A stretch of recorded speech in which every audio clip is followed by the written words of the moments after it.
My hands were shaking as I held the knife, not with fear, but with a cold, steady purpose. The kitchen of our Beverly Hills mansion, usually a place of sterile perfection, was now a silent stage. My daughter Lily was asleep upstairs, her fifth birthday party a blur of laughter and chaos that had ended just hours ago. But in my mind, a single horrifying moment played on a loop. The sound of a slap echoing across the crowded room, the sting on my cheek, the sight of my husband, Leo, his face a mask of programmed rage. He had done what his mother, Eleanor, had instructed him to do. He had struck me, his wife, in front of our daughter and the entire Hollywood elite. But what they didn't know was that I had seen it coming. My laugh, slow and deliberate as I rose from the marble floor, wasn't born of hysteria. It was the sound of a carefully laid trap snapping shut, a symphony of revenge that had been years in the making. My perfect smiling mask had just shattered, revealing the truth beneath. This wasn't the end of me. It was the end of them. It's a strange thing, to look back on a life that was both entirely real and a complete fiction. 6 years ago, I was Lisa, a dedicated and loving nanny, working for a prominent family in Beverly Hills. I had been a quiet presence in their lives, a professional who found joy in guiding their children, reading them stories, and teaching them how to garden. That was where I first met Leo. He was their cousin, a handsome, charming, and impossibly kind man who seemed to see me not as a hired hand, but as a person. Our love story felt like something out of a classic movie, a whirlwind romance that defied social expectations. He proposed to me on a sailboat at sunset, and I felt as though I was living a fairy tale. Our wedding was beautiful, and for a while, so was our life. Our daughter, Lily, was born a year later, a perfect, joyful blend of us both. We moved into a sprawling, modern mansion with views of the canyons, and Leo built me a small greenhouse in the backyard so I could continue my passion for nurturing life. On the surface, we were the picture of modern success and happiness, the self-made businessman, and the compassionate, nurturing wife. I had my own small business, a consultancy for parents seeking to create stimulating environments for their children, and my work was gaining recognition. I thought I had everything, but the perfection was only skin deep. The first cracks appeared with Eleanor, Leo's mother. She was a legend in Hollywood, a celebrated actress and producer, and she made it clear from the start that I was not the daughter-in-law she had envisioned for her son. She treated me with a condescending politeness that was more cutting than any insult. She called my consultancy a sweet little hobby and constantly reminded me of my roots.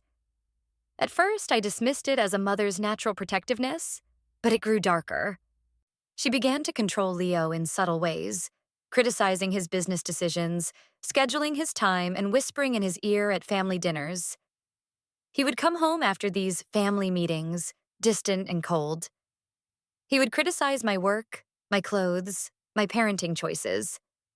These moments would pass, and he would return to being the loving husband I knew, but the pattern was undeniable. I started to document these shifts in his behavior, not with a plan in mind, but out of a simple need to understand. I began to notice things: a new tension in his jaw, a slight delay in his emotional responses, the way he would glance at his mother for approval before speaking. I started to realize that the man I married was slowly being hollowed out and replaced by a carefully programmed replica. The final piece of the puzzle fell into place a year ago. I discovered a small hidden file on Leo's laptop. It was a digital diary of sorts, kept by a family consultant hired by Eleanor. The notes detailed a behavioral maintenance program for Leo, designed to ensure his loyalty to the family's business interests. It outlined a series of triggers, phrases, and even physical pressure points that Eleanor was to use to control him. This wasn't just a mother-in-law's disapproval, it was a sophisticated, long-term campaign of psychological manipulation. The loving husband I knew was still in there somewhere, but he was trapped. And his own mother was the jailer. From that moment on, I knew I had to act. But I couldn't just walk away. My daughter Lily was a part of this family, and Eleanor had already started to treat her like a future pawn. I realized my fight was not for myself, but for Lily, and for the man I once loved. I had to expose them, and I had to do it on their terms, on their stage, and in a way that would leave no doubt about their cruelty. The air shimmered with the golden light of a perfect Beverly Hills sunset, casting long, elegant shadows across the pristine grounds of the exclusive Holmby Hills Club. This was the stage Eleanor had chosen for Lily's 5th birthday party, and she had spared no expense. White orchids, her signature flower, adorned every surface. A string quartet played a Vivaldi concerto from a gazebo, and a team of celebrity event planners ensured every detail, from the hand-painted invitations to the tiered, fondant-covered cake, was a masterpiece of luxury. I moved through the crowd in a custom-made silk dress, my face a practiced mask of maternal joy. The A-list guests, studio executives, leading actors, powerful producers, smiled and air-kissed, their conversations a low hum of power and pretense. To them, I was Lisa, the unlikely nanny-turned-wife of rising tech mogul Leo Sterling. They saw a woman who had, by some miracle of fate, been elevated to their ranks. I had learned to play the part well, smiling on cue, making small talk about Lily's school and our family's philanthropic ventures. Inside, however, I felt like a spy in enemy territory, observing every interaction, every glance, every whispered word. Leo was by my side, a perfect, handsome accessory in his designer suit. He played the doting father, holding Lily's hand, posing for photos and sharing stories about her with the other guests. Yet I could feel the hollowness behind his perfect facade. His eyes, once so full of a genuine, boyish warmth, were now distant and vacant. He responded to my touch with a slight, mechanical recoil. I watched him constantly, cataloging the micro-expressions and body language I had been documenting for months. The subtle tightening of his jaw, the way he would suddenly pull his hand from mine, the glazed-over look that would overtake his eyes. These were the tells of his programming taking hold. The primary controller, of course, was Eleanor. She glided through the party in a breathtaking Chanel gown, her silver bob catching the light. At 65, she was still a force of nature, her smile a beautiful, deadly weapon.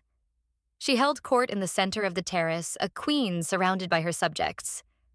I watched her from a distance, noting how she would periodically summon Leo to her side. She would lean in, her lips barely brushing his ear, and a little flicker of change would pass through him. He would return to me, his demeanor slightly colder, his responses a little more rehearsed. It was an insidious, masterful performance of psychological control, and I was the only one who saw it for what it was. The evening progressed according to Eleanor's meticulous schedule. After a chorus of happy birthday and the cutting of the impossibly perfect cake, it was time for the gifts. Lily, my sweet, happy little girl, ripped open her presents with uninhibited delight. Each gift, a miniature horse from a famous director, a diamond necklace from a studio head, was a testament to the gilded cage we lived in. I felt a pang of protectiveness so fierce it almost brought me to my knees. This was what they were trying to buy with their wealth and power. My daughter's loyalty, my daughter's soul. I refused to let that happen. After the last gift was unwrapped, Eleanor called for the guests' attention. She tapped her champagne flute with a silver spoon, and the polite chatter instantly died down. "Before we all enjoy the rest of this beautiful evening," she announced, her voice as smooth and commanding as her most famous on-screen monologues, "I have a small, rather personal announcement to make.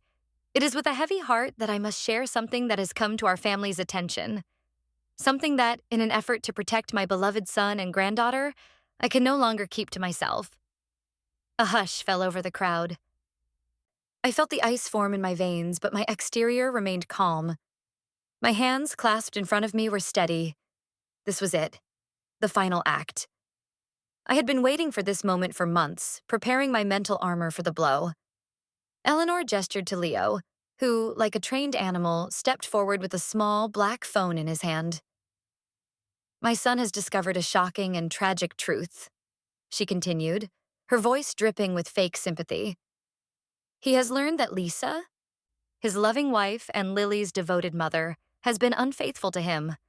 Not only that, but she has been using her position as a consultant to siphon funds from his business accounts, all under the guise of starting her own so-called project. Gasps rippled through the gathering. The whispers began in earnest now, sharp and judgmental. I could feel the eyes of Hollywood's elite on me, dissecting my every move, my every expression. Leo, under his mother's watchful gaze, held up the phone.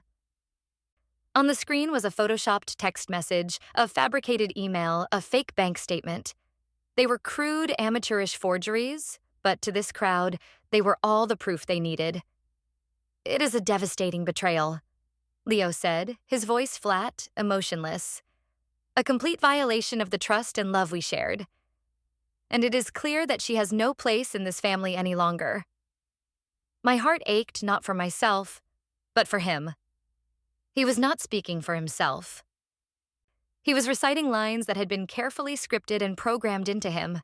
The man I loved was trapped behind a wall of his mother's making, and she was using him to destroy me. I stood my ground, my posture straight, my eyes meeting Eleanor's. Her triumphant smile was a dagger to my heart. "Eleanor," I said, my voice steady and clear, "this is absurd. You know as well as I do that these documents are fakes." Her smile widened. "Dearest Lisa, a lie can only be a lie if no one believes it. And I'm afraid my dear son and many of our friends here have seen the evidence for themselves." A small, nervous giggle escaped from a guest. The whispers grew louder. I looked at Lily, who was standing beside the birthday cake, her big, beautiful eyes wide and confused. She didn't understand what was happening, but she could sense the shift in the air, the tension that was suffocating the room. Seeing her innocence, her vulnerability, was the final straw. I knew I couldn't let this theatrical charade stand. I had to end it now, before she was pulled into their web of lies and manipulation. I looked at Leo, a desperate plea in my eyes for the man I had loved to break through. "Leo," I said, "look at me. Remember who I am. Remember us." Eleanor must have sensed a flicker of resistance, a crack in her masterpiece. She stepped closer to Leo, and I saw her subtle cue, a slight, almost imperceptible pressure on his arm. It was the physical trigger I had documented in the consultant's file. His pupils constricted, his jaw tightened. All traces of the man I loved vanished completely, replaced by a programmed rage. His arm moved with a shocking, brutal speed. The sound of the slap was not a muffled crack, but a thunderclap, echoing across the silent terrace like a gunshot. The force of the blow sent me sideways, my cheek hitting the edge of a marble table before I crashed to the floor. The pain was searing. Immediate, but it was nothing compared to the sting of his betrayal. My perfect silk dress was now a crumpled mess on the cold stone. A few people gasped. The silence that followed was absolute, deafening. For 3 heartbeats, no one moved. Leo stood frozen, his hand still raised, his face a mask of dawning horror. Eleanor's triumphant smile had been replaced by a look of satisfied, cold victory. My daughter Lily just stood there, her small face pale and confused. I lay on the floor, the copper taste of blood filling my mouth, feeling the cold marble against my cheek. I was at the bottom, exactly where they wanted me. This was my moment of ultimate humiliation. But then, a strange feeling washed over me. It wasn't pain. It wasn't despair. It was the icy, exhilarating clarity of a plan falling into place. The sound that came from my lips was not a cry of pain. It was a slow, deliberate, utterly chilling laugh. It started as a small chuckle, then it grew, resonating across the stunned gathering, a sound of pure, unadulterated triumph. I pushed myself up, my crimson Dior smeared with my own blood. I looked at Leo, then at Eleanor, and smiled a slow, deliberate smile. This wasn't my breakdown. This was theirs. They had no idea.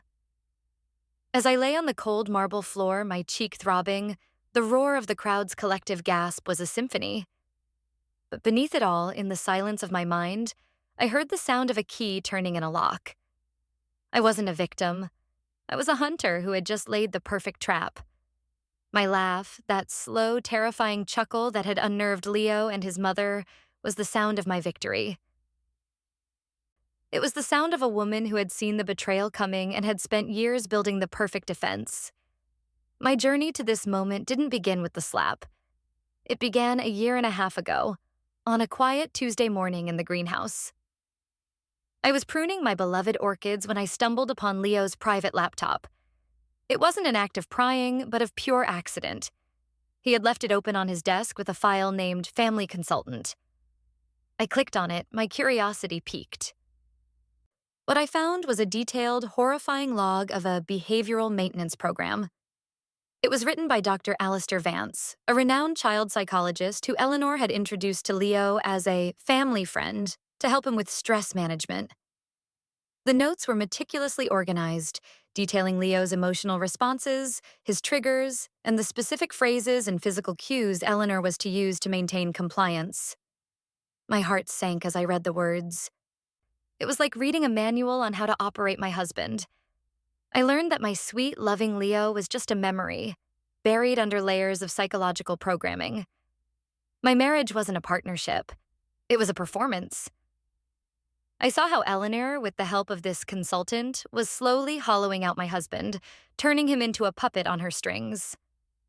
From that day forward, I knew I had to act. But I couldn't act with anger or desperation. I had to be cold, calculating, and ruthless. My first step was to secure my daughter. I immediately consulted a family law attorney, a fiercely independent woman named Caroline Vance, no relation to the psychologist, and began documenting everything. She advised me on how to secure my financial assets, protecting them from any potential litigation. I opened a separate bank account in my maiden name, moving every dollar I had earned from my consulting business and a small trust I had inherited from my grandmother. Every gift Leo had ever given me, every piece of jewelry, every investment I cataloged with pictures and official documentation. I knew that in a divorce battle with the Sterlings, they would try to leave me with nothing, but I was ready for them. My next step was to expose the truth. I couldn't simply tell people what Eleanor was doing. I had to prove it. So I became a silent spy in my own home. I purchased a set of tiny, high-tech recording devices and hid them in discreet places throughout the mansion. A device was placed in the small clay pot of a basil plant in the kitchen, another in the base of a lamp in the study, and a third, most importantly, in a small decorative ceramic bird on Eleanor's favorite bench in the garden, where she and Leo often had their family meetings. These devices were linked to a secure, encrypted server that I maintained on a backup laptop, a server no one could access but me. I listened to their conversations, documenting every whisper, every command, every cruel, manipulative word. Eleanor was a master of manipulation. She knew what to say and how to say it, to make Leo doubt himself, to make him question my motives, to make him believe she was the only one who truly cared about him. I listened to her tell him that I was a gold digger, that I was not from the right class, and that I was trying to turn Lily against her. I also listened to Dr. Vance's conversations with Eleanor, where he would explicitly discuss Leo's triggers and how to use them. He would detail how certain phrases, like family legacy or protecting what is ours, would activate a submissive response in Leo. I documented it all. The recordings became a damning audio diary of their psychological abuse.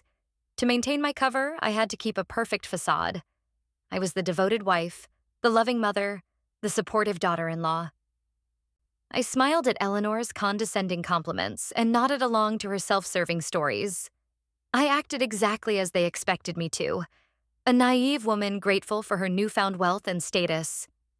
This was the hardest part of my plan, to swallow my pride and my anger and to let them think they were winning. But I knew that every time I let their words wash over me, every time I smiled when I wanted to scream, I was getting closer to my goal. I was not a weak woman. I was a woman building a case. And my patience was my most potent weapon. The final piece of my plan was to bait the trap. I knew Eleanor would try to publicly humiliate me. She was a showman, a former actress who loved an audience. Her ego was too big to do this in private. So I began to set the stage. I created a fake social media account and began sending myself fake messages from a non-existent lover. I even hired a private investigator to take staged photos of me with a male friend, creating a false narrative of infidelity. I knew these forgeries were flimsy, but I also knew they were exactly the kind of evidence Eleanor would use. My plan wasn't for this fabricated proof to stand up in court. My plan was for Eleanor to use it as her weapon, and in doing so, to expose the truth about her own malicious intent. I also knew that the slap was coming. I saw the signs, the increased frequency of Leo's vacant episodes, the desperation in Eleanor's eyes as she watched him. She knew that I was a threat to her control, and she was going to use her most powerful tool to get rid of me. She would use Leo. So, on the day of Lily's birthday, I made one final move. I secured a small, inconspicuous recording device in my dress, a tiny, almost invisible microphone that was linked to my secure server. This device, my dead man's switch, was programmed to activate at the sound of any significant impact and immediately transmit a prepackaged file to several media outlets and legal authorities. As I stood on that stage, in front of the world, I knew exactly what was coming. I was not afraid. I was ready. When the slap came, it was not the end of me. It was the beginning of my revenge. It was the trigger for a chain reaction that would bring down the entire Sterling Empire, not with an outburst of anger, but with the quiet, cold logic of a woman who had planned for this day for months. When I laughed, it was not a laugh of pain, but a laugh of vindication, of justice, and of a promise fulfilled. They had tried to break me, but all they had done was give me the final piece of evidence I needed to destroy them. I felt the sting bloom across my face, the sharp pain a stark contrast to the perfect manicured world around me. As I lay on the marble floor of the Holmby Hills Club, the silence was deafening, a vacuum created by the collective shock of Hollywood's elite. My husband Leo stood frozen, his hands still in the air, his face a mask of confusion. His programming for a fraction of a second had fractured, and the true man was peering out from behind the veil. But that was all they would get. My slow, chilling laugh, which had just begun to escape my lips, was not a sound of pain. It was the sound of a perfectly executed plan snapping into place. I had baited the trap, and now they were all caught. I pushed myself up, my silk dress stained with the blood from my lip, but my composure was absolute. I looked directly at the crowd, at the shocked, judgmental faces, at the phones they held, still recording what they believed to be a moment of personal tragedy. "Thank you, Eleanor," I said, my voice cutting through the silence with a quiet, lethal calm. "This demonstration of your family values is more effective than I could have ever hoped for." Eleanor's face, which a moment ago had been triumphant, was now a mask of confusion. This wasn't in her script. I smiled, a cold, humorless expression that didn't reach my eyes. "Everyone, if you'd be so kind as to check your phones," I continued, my voice carrying across the terrace. "You've just witnessed a live demonstration of the very psychological conditioning program I've spent years documenting." A few people, caught between their shock and their celebrity-obsessed curiosity, began to look at their phones. Almost instantly, the first chime of a news alert sounded.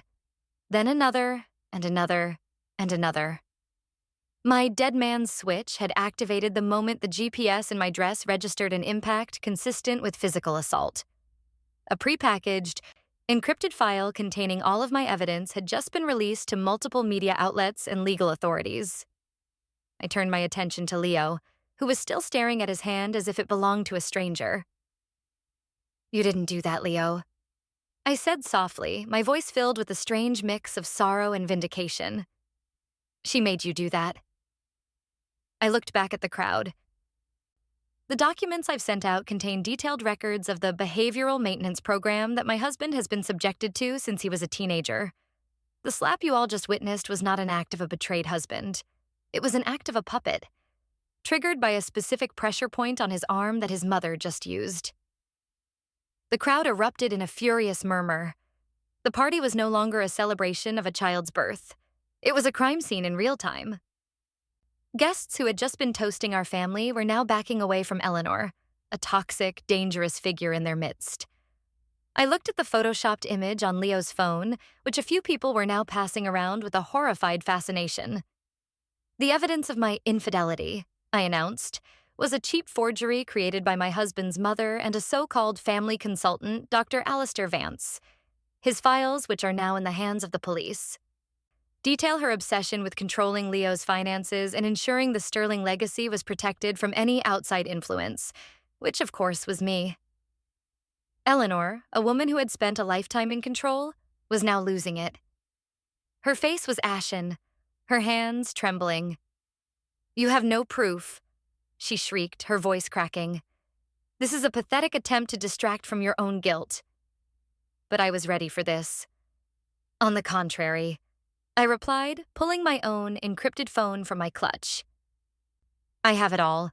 My evidence package, which is now in the hands of the FBI and the LAPD, contains over 2,000 documents, including bank statements detailing illegal offshore accounts, recordings of your conversations with Dr. Vance, and, most damningly, a video recording of your last family meeting with Leo." I played a short clip from the recording, the audio of which was amplified by a small hidden speaker I had also installed in my clutch. The crowd fell silent as Eleanor's voice filled the room, chillingly calm and calculating. "He needs to be reminded of his duty, Alistair," her voice said.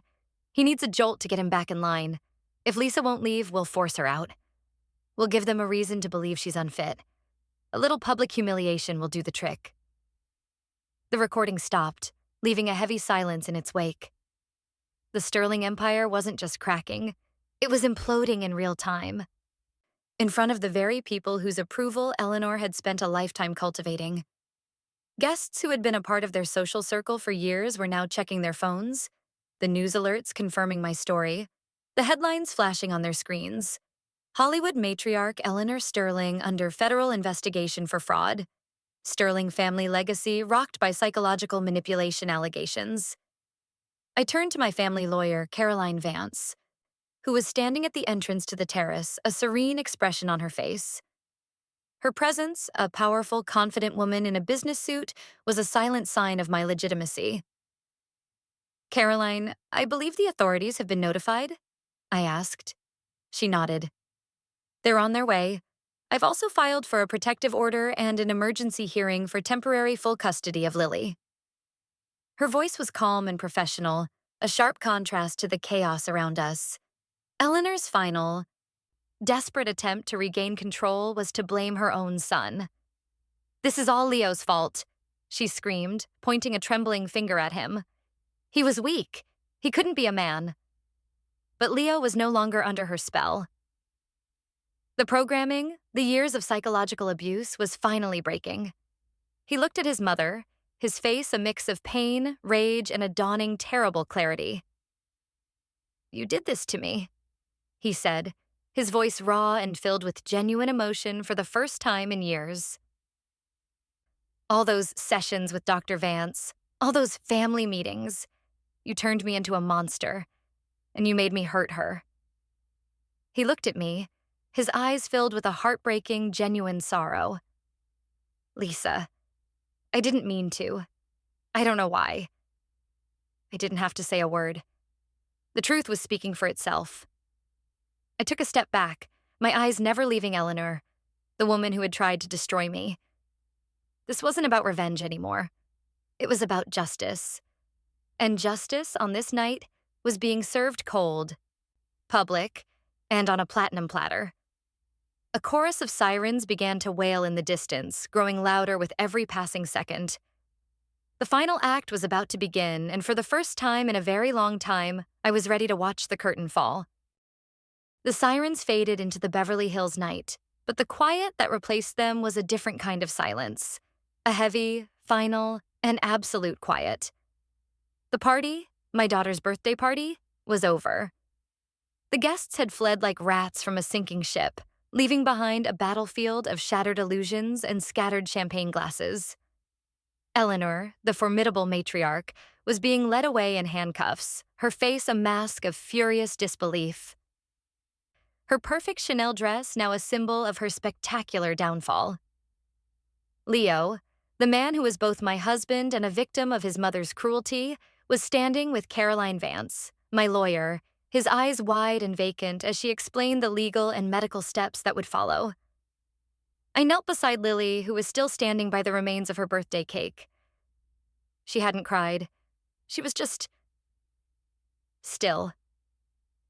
I wiped the blood from my lip. The act of doing so a gentle reminder of the price I had paid for this moment of truth. "Mommy," she whispered, her voice tiny and fragile. "Did Daddy hurt you?" I looked into her innocent eyes and I knew that the resurrection of my life had to begin with her. I couldn't lie to her. Not anymore. "No, baby," I said, my voice as steady as I could make it. "Daddy was very, very sick, but he's going to get better. I promise." That night, my life began anew. The following months were a whirlwind of legal battles, media storms, and the slow, agonizing process of rebuilding. The Sterling family's empire, a house of cards built on lies and manipulation, collapsed with astonishing speed. The FBI investigation, fueled by my meticulously collected evidence, unearthed a vast network of financial fraud and psychological abuse that stretched back decades. Dr. Alistair Vance, the family consultant, turned state's evidence, his detailed testimony about the behavioral conditioning of Leo proving to be the final, damning nail in Eleanor's coffin. Eleanor was sentenced to 20 years in a federal penitentiary for fraud, racketeering, and conspiracy. The media, which had once fawned over her, now painted her as a monster, a cruel, calculating woman who had destroyed her own family for wealth and power. The Sterling legacy, once a name synonymous with prestige and success, was now a byword for betrayal and deceit. But my victory wasn't in their downfall. It was in the freedom that came from it. I immediately filed for divorce, and with Eleanor's public fall from grace, the court granted me full custody of Lily. The child support was generous, but I didn't need it. The financial freedom I had secured from my own savings and investments, combined with my rapidly growing consulting business, meant I was no longer dependent on anyone. I sold the mansion, the gilded cage that had held my family captive, and bought a small, beautiful home with a big backyard, a place where Lily could run and play, and where I could build my greenhouse. A home where authenticity, not performance, was the only rule. I could have returned to the world of corporate consulting, using my newfound fame to skyrocket my career, but I couldn't. The trauma I had endured, the years of quiet observation and documentation, had changed me. It had given me a new purpose. The woman who had once been a nanny, who had fought a war in silence, was now ready to fight for others. I founded the Authentic Roots Foundation, a nonprofit organization dedicated to helping women and children escape from emotionally manipulative and psychologically abusive relationships. The foundation offered free legal aid, psychological counseling, and financial literacy programs. My first clients were women who had been trapped in marriages with powerful, controlling men, just as I had been. I found that my story, the story of a simple nanny who took down a powerful dynasty, resonated deeply with them. I became their guide, their voice, and their biggest advocate. My work became my life. I traveled across the country, speaking at conferences, sharing my story, and teaching women how to identify the subtle signs of emotional abuse. I taught them about the importance of financial independence, of having their own voice, and of trusting their intuition. I became a different kind of matriarch, a leader who used her power not to control, but to empower. As for Leo, he was not forgotten. The court, recognizing the extent of the psychological abuse, had ordered him to a specialized rehabilitation facility. I visited him every month. He was a different man now, quiet and reflective. The programming was slowly being unraveled, and glimpses of the kind, genuine man I had fallen in love with began to reappear. He would talk about his childhood, about the pressure to be perfect, about the fear of disappointing his mother. I never blamed him for what he had done. He had been a victim as much as I was. Our divorce was finalized, and our marriage was over, but our journey was not. We were no longer husband and wife, but we were two souls healing from the same wound, slowly, painfully, and together. On a warm afternoon, I sat in my new garden, surrounded by the beautiful flowers I had planted with Lily. The scent of jasmine filled the air, and the laughter of my daughter, who was playing on a swing set, was the most beautiful sound in the world. I held a book in my hands, a book I was writing, a book about my story. I was no longer the silent observer. I was the storyteller.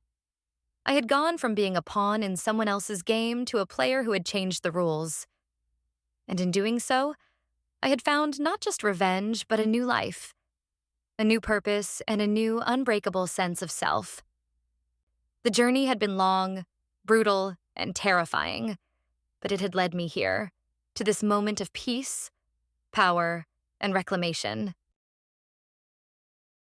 The years that followed were not about forgetting the past, but about building a future from its wreckage.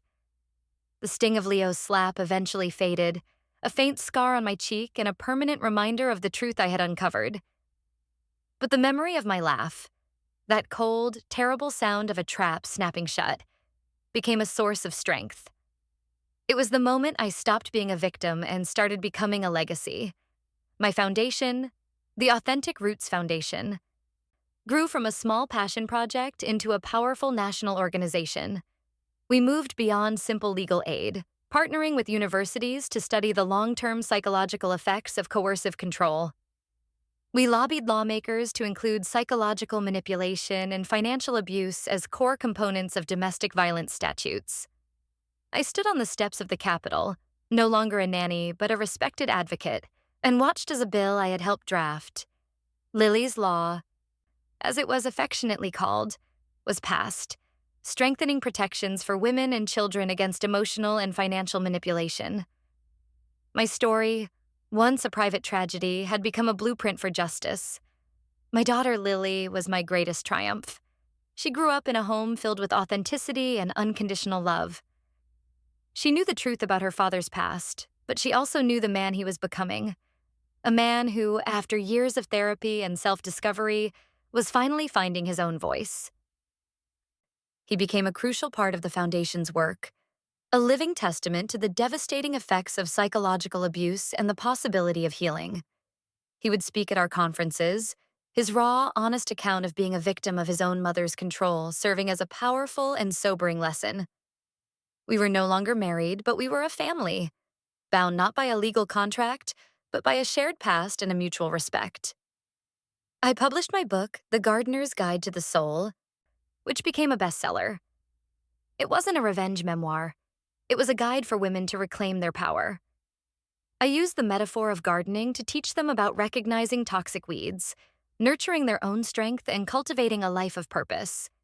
It was a book about recognizing the subtle signs of manipulation, about the power of intuition, and about the fundamental importance of financial and emotional independence. I am often asked if I regret marrying into the Sterling family, if I wish I could go back and change everything. My answer is always the same. I wouldn't change a thing, because without the betrayal, without the pain, without the slap on that cold marble floor, I would never have found my true purpose. I would have lived a beautiful but hollow lie. The person I am today, the leader, the advocate, the mother, the woman who found her true voice, was forged in the fire of that betrayal. So to all the women out there who feel silenced, who feel invisible, who feel like they are living in someone else's story, remember that you are the author of your own life. Nurture your mind. Protect your heart. And when the time comes to fight, don't raise your voice. Raise your evidence. And if they slap you for it, don't cry. Laugh. Because a well-timed laugh is the sound of a legacy being born. If you've ever felt like your story was being written by someone else, I want to hear from you. Tell me your story in the comments below. How have you fought back against manipulation or control? What did you do to reclaim your life? And if this story resonated with you, please give this video a thumbs up and subscribe to our channel. Thank you.